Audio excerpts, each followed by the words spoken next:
তর্ক আছে। বিষয়টা কিন্তু আমরা আমাদের যে হোস্টেল সুপার আছেন ওনাকেও কিন্তু জানানো হয় নাই। আমার মনে হয় তাৎক্ষণিকভাবে ওনাকে জানানো দরকার ছিল। এটা আমি জানি হোস্টেল সুপার স্যারকে কল দেওয়া হয়েছে, যখন তাকে মেডিকেল নেওয়া হয় সিএনজিতে বসে স্যারকে কল দেওয়া হয়েছে। আমরা জামাল স্যারকে কল দিছি। আমরা আলবা কই? হ্যাঁ, আমার সাথে কথা হয়েছে জামাল স্যারের রাত 1:45-এর দিকে আমার সাথে কথা হয়েছে জামাল স্যারের। আমি জামাল স্যারকে অবগত করেছি। আর প্রিন্সিপাল স্যারকে ফোন দিয়েছিলাম, উনি ফোন ওঠান নাই। সকালে কখন ফোন দিয়েছিলেন? রাতেই। রাত কয়টায়? রাত্রে মেডিকেল ওরে ভর্তি করার পর প্রায় 1টার দিকে ফোন দিয়েছি। 1টা-2টার দিকে না? তো ঘুমে থাকবেন। আচ্ছা, ঠিক আছে, বুঝছি। যাক, তা আমরা ওই আমরা সকালে আমরা যে সামাজিক যোগাযোগের মাধ্যমে জানতে পেরে আমরা তাৎক্ষণিকভাবে কি করেছি, আরেকটা বিষয় আমাদের পেশেন্ট যেটা, এবং শুধু তাই না, যে সে যে হসপিটালে যে ভর্তি হয়েছে সেটাও কিন্তু আমরা কি করেছি, প্রশাসনের উদ্যোগে আমরা তথ্য নিয়েছি সে কোথায় আছে।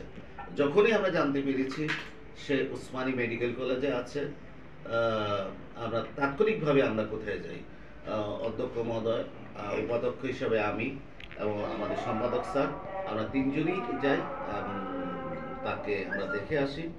এবং ডাক্তার এটা তদন্ত কমিটি সব কিছু সাক্ষী প্রমাণের ভিত্তিতে তার একটা সুপারিশ কি করবে, দেবে। ঠিক আছে, এটা তদন্ত কমিটি করবে। সকালে যখন জানতে পারি আমার সাথে সাথে আমরা ছাত্রাবাসে যাই, আমরা ওখানে কথা বলে আসি। এরপর আমরা তো ওসমানী মেডিকেল কলেজে কি করি, আমরা যাই। তুমি তো ছিলে না, কি না? আমরা রিয়াদকে কি করলাম, দেখে আসলাম, ডাক্তার সাহেবের সাথে আলাপ করছি, তখন ডিসচার্জ করে দিয়েছিল। জি স্যার। হ্যাঁ, আচ্ছা, বৃহস্পতিবার 11:30টার দিকে। তারপর তো মনে করো আমরা আসলাম। এখন তুমি যেটা বলছো যে তোমার হোস্টেলে ওঠার ব্যাপারে, এটা তো আসলে কোনো সমস্যা থাকার কথা না, কারণ এখানে হোস্টেল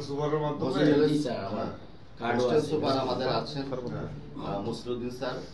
তোমার যদি কোনো সমস্যা থাকে তুমি ওনার সাথে কি করো, তুমি আলাপ করো। হ্যাঁ, যেহেতু হোস্টেল সুপার কি আছেন, ওনার সাথে আলাপ করো। আর আমরা মনে করি যে কোনো সমস্যা হওয়ার কি কথা না, সুযোগ নাই। আর আমরা একটা তদন্ত কমিটি গঠন করেছি। আমাদের তদন্ত কমিটি তার কার্যক্রম কি করছে, ওরা শুরু করে দিয়েছে অলরেডি। হ্যাঁ, আমরা আশা করি এই তদন্তের মাধ্যমে যারা দোষী সাব্যস্ত হবে তারা যেই হোক না কেন, আমরা আমাদের প্রয়োজনীয় ব্যবস্থা কি করব, বিধি মোতাবেক আমরা গ্রহণ করব। ঢোকার পর আমি বললাম যে ভাই কী সমস্যা, তখন তারা আমাকে কথা বলতে দিন। আমি বললাম যে আমি এই রুমের সিনিয়র, আমাকে বলে যদি কোনো সমস্যা হয় তাহলে আমি এটা দেখবো না। আমাকে বলে তুই কথা বলিস কেন, বলে আমাকে তারা দমদামে দিতে বলে, আমি এর কথা বলি নাই। তখন তারা সে ঘুমিয়েছিল, তাকে ঘুম থেকে তুলছি, মিজানকে তোলার পর বলছে তুই কুয়েটের বিষয়ে কী কমেন্ট করেছিলি। তখন সে বললো আমি কী কমেন্ট বলি এই কমেন্টটা। তখন সে বললো যে আমি তো জুলাই আন্দোলনের একজন কর্মী ছিলাম, আমি যদি কমেন্টটা করতে না পারি তাহলে কে করবে কমেন্ট। এই বলে তারা একজন চড় মেরে তাকে ফালান থেকে ফ্লোরে পালাইছে। ফালানোর পর সবাই কিল বসে লাথি শুরু করছে। পরবর্তীতে একজন আরেকজনকে বলছে এলাকার রুম থেকে নিয়ে রড নিয়ে আসো। রড নিয়ে আনি স্যারের লোপাতারি বাড়ি শুরু করতেছে, দরজা লক করে। রড দিয়ে যখন মারে স্যার, তখন আমি বাধা দিলে বা ধরার করলে তখন তারা আমাকেও মারে, পর্যায়ে আমাকে রুম থেকে বের করে দিয়ে রুমের দরজা লাগিয়ে স্যার তাদের মন ইচ্ছা মতো পেটানোর পর যখন সে অসচেতন হয়ে পড়ে, তখন ভাবছে তার হয়তো সে মৃত। তখন তারা কিন্তু আমার রুম থেকে বের হয়ে বাইরে অবস্থান করছে। তখন আমি চাচ্ছিলাম তাকে নিয়ে মেডিকেলে যাওয়ার জন্য। একটা সিএনজি আমি নিয়েছিলাম, সিএনজিটাও তারা ছাড়িয়ে দিয়ে দিচ্ছে, বলছে সিএনজি কেন ঢুকানো যাবে না। তখন আমি তাকে ওই ধরে আমি মেন রোডে নিয়ে যাই। তখন তারা আমার মানবিক থেকে টাকা, আমার ফোন টোন নিয়ে যায়। যখন আমি বালুচর পয়েন্ট পর্যন্ত ওকে গাড়ি না পাইয়ে, তখন সেই জায়গায় যাওয়ার পর আমার খালি মানি ব্যাগ এবং আমার ফোন দিয়ে দিছি।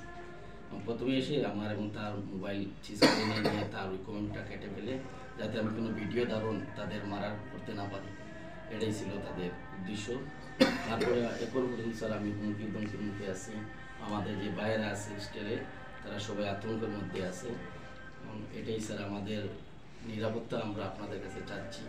ও আমি ওই প্রথম দিন যে রাত্রে তাকে নিয়ে মেডিকেলে গেছিলাম, এ পর্যন্ত আমি গোসলও করিনি, কারণ আমার কাপড় চোপড় তো ওই রুমে, আমি আপনাদের অনুমতি ছাড়া রুমে ঢুকতেছি না। এখন স্যার আমি কি রুমে ঢুকতে পারি বা আমার কাপড় চোপড়গুলো গোসলের জন্য নিতে পারি? আমার এখানে প্রয়োজন অনেক ডকুমেন্টস আছে, যেমন পাসপোর্ট, তারও পাসপোর্ট, আমার একবারে এসএসসি থেকে শুরু করে মাস্টার অনার্স পর্যন্ত আমার সব সার্টিফিকেটগুলো মেইন কপি এখানে রাখা। আমি বিভিন্ন জবের দৌড়াদৌড়ি করতে, সিবি লাগে, এই লাগে, এই জন্য আমার এগুলো এখানে ডকুমেন্টস রাখা আছে স্যার। সেগুলো আছে কি না আছে সেটাও আমার একটা সুন্দর বিষয়।